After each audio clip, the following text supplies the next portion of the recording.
Halo semuanya, bismillahirrahmanirrahim. Assalamualaikum warahmatullahi wabarakatuh.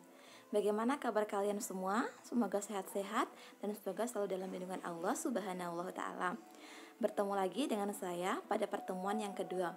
Sebelum kita bahas pada pertemuan yang kedua, kemarin kita sudah membahas tentang sel, bentuk-bentuk sel, organel-organel apa saja yang terdapat pada sel, siapakah yang pertama kali menemukan sel, dan lain sebagainya. Nah, sekarang kita masuk saja pada pertemuan yang kedua, yaitu jaringan. Jaringan, kumpulan sel sejenis yang memiliki bentuk dan fungsi yang sama. Jaringan itu terbagi menjadi dua, ada jaringan hewan dan ada jaringan tumbuhan. Jaringan hewan dan jaringan tumbuhan itu berbeda-beda.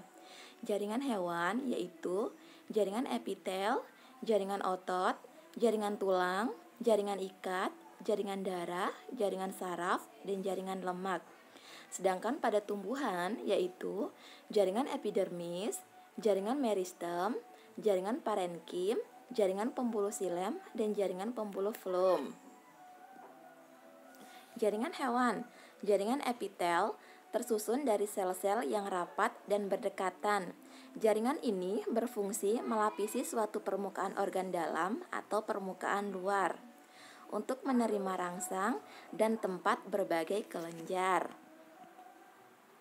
Jaringan otot memiliki kemampuan kontraksi dan relaksasi sebagai alat gerak aktif untuk menggerakkan rangka atau tulang. Terdiri dari jaringan otot polos, jaringan otot lurik, dan jaringan otot jantung. Jaringan tulang dan tulang rawan sebagai alat gerak pasif untuk menegakkan tubuh dan memberi bentuk tubuh, melindungi alat-alat tubuh yang penting. Jaringan ikat sebagai pelindung atau proteksi, penunjang, dan mengikat berbagai jaringan dan organ, menyimpan lemak, serta menghancurkan bakteri dan sel yang sudah mati. Jaringan saraf atau neuron berfungsi menerima rangsangan dari luar, menyalurkan rangsang ke bagian tubuh, menyalurkan respon dari otak, mengatur kerjasama organ tubuh, dan terdiri dari neuron sensorik, neuron motorik, dan neuron konektor. Jaringan darah merah mengangkut oksigen dan karbon dioksida, mengangkut sari-sari makanan ke seluruh tubuh. Jaringan tumbuhan yang terdiri dari meristem, epidermis, sklerenkim, parenkim, floem, kolenkim, dan silem. Epidermis fungsinya melindungi permukaan akar, batang, bunga, dan buah. Meristem fungsinya melakukan pembelahan sel, terdapat di ujung-ujung tunas, akar, dan daun. Meristem ini terbagi menjadi dua, yaitu meristem primer dan meristem sekunder.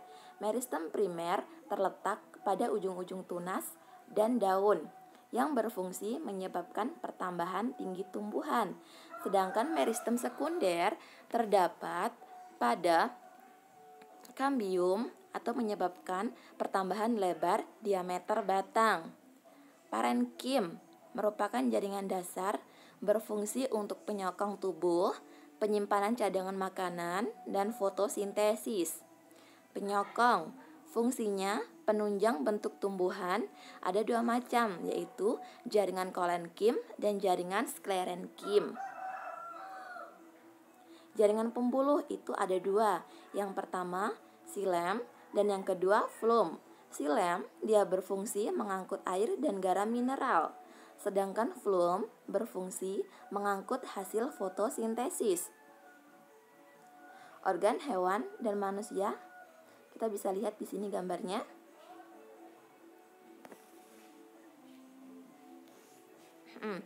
Organ hewan dan manusia itu misalnya seperti hidung, telinga, dan mata itu sebagai alat indera.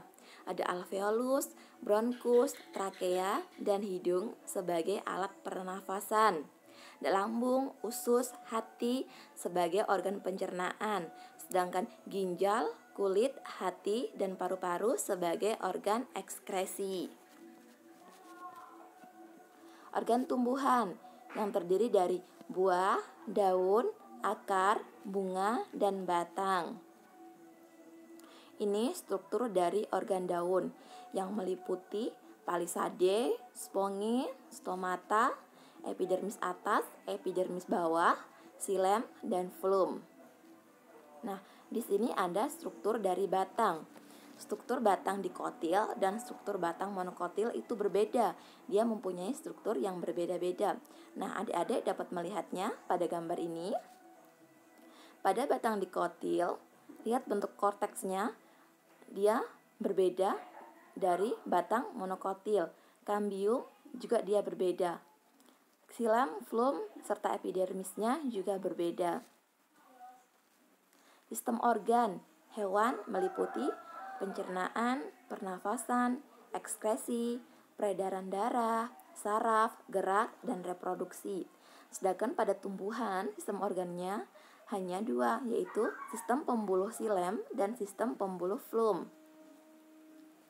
Sistem organ hewan atau manusia, yaitu ekskresi, pencernaan, reproduksi, pernafasan, endokrin, limfatik, peredaran darah, otot, rangka, dan saraf.